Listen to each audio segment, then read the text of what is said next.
ಇದು ಒಂದು ಸಣ್ಣ ತುಣುಕು ಅಷ್ಟೇ.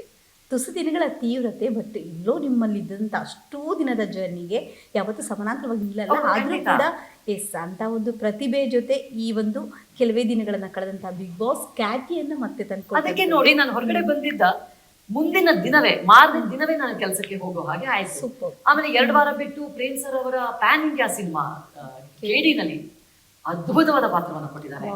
ಸೊ ಆಮೇಲೆ ಬಂದ ಮೇಲೆ 3 ಸಿನಿಮಾ ಮಾಡಿದೀನಿ. ಇವೆಲ್ಲ ಲಾಸ್ಟ್ ಜೂನ್ ಅಲ್ಲಿ ಆಗ್ಬೇಕಾಗಿತ್ತು, ಓಕೆ. ಕಾರಣಾಂತರಗಳಿಂದ ಮುಂದೂಡಲಾಗಿತ್ತು. ಅದೆಲ್ಲವೂ ನಾನು ಬಂದಂತ ಸಮಯಕ್ಕೆ ಹೊಂದ್ಕೊಳ್ತು ನನ್ನ ಅದೃಷ್ಟ. ಸೊ ಹಾಗಾಗಿ ಅದೆಲ್ಲ ಮಾಡಿದ್ದಾಯ್ತು. ಹಾಗಾಗಿ ಏನು ಬದಲಾವಣೆ ಅಂತ ನಾನು ಏನನ್ನು ನೋಡಿಲ್ಲ. ಆಮೇಲೆ ನಾನು ಮಾಡ್ತಾ ಇದ್ದಂತ ಸಮಾಜ ಸೇವೆಗಳೇನಿತ್ತು, ಸೊ ಅದೆಲ್ಲ ಒಂದು ಮುಂದಿನ ದಿನದಿಂದನೇ ನಾವು ಹೊರಗಡೆ ಬಂದ ನೆಕ್ಸ್ಟ್ ದಿನದಿಂದನೇ ಶುರುವಾಗೋಯ್ತು. ನನ್ಗೆ ಅಯ್ಯೋ ಇದೆಲ್ಲ 1 ವಾರ ಇರ್ಲಿಲ್ವಾ ಇದೆಲ್ಲ ಅನ್ನೋ ಮಟ್ಟಿಗೆ. ಸೊ ಹಾಗಾಗಿ ಈ ಬದಲಾವಣೆ ಅನ್ನೋದು ಏನೂ ಆಗಿಲ್ಲ.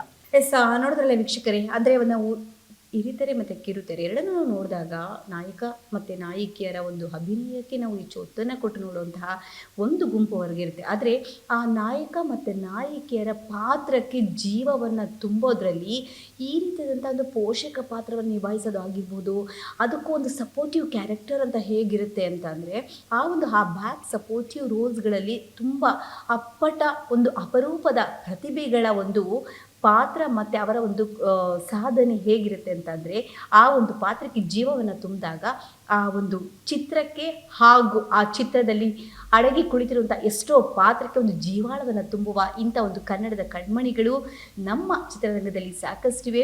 ಇಂಥ ಒಂದು ಪ್ರತಿಭೆ ಜೊತೆ ನಾವು ಇಷ್ಟೊತ್ತು ಮಾತುಕತೆ ಆಡಿದ್ವಿ. ಈ ಬಿಗ್ ಬಾಸ್ ಒಂದು ಶಾರ್ಟ್ ಜರ್ನಿ ಆಗಿರ್ಬೋದು, ಅದು ಒಂದು ನೆಪ ಮಾತ್ರ ಅಷ್ಟೇ. ಆದರೆ ಇವರಿಂದ ತಿಳ್ಕೊಳ್ಳುವಂಥದ್ದು ಹಾಗೂ ಇವರಿಂದ ಕಲಿಯುವಂಥದ್ದು ಇವತ್ತಿನ ಎಷ್ಟೋ ಯುವ ಪ್ರತಿಭೆಗಳಿಗೆ ಒಂದು ಮಾದರಿಯಂತ ತಿಳಿಸ್ತಾ ನಮ್ಮೊಂದಿಗೆ ಮೇಡಮ್ ಬಿಗ್ ಬಾಸ್ ಬಗ್ಗೆ ಸಾಕಷ್ಟು ತಮ್ಮ ಒಂದು ನೇರವಾದಂಥ ಅನುಭವಗಳನ್ನು ಹಂಚ್ಕೊಂಡಿದ್ದಕ್ಕೆ thank you so much madam. Thank you.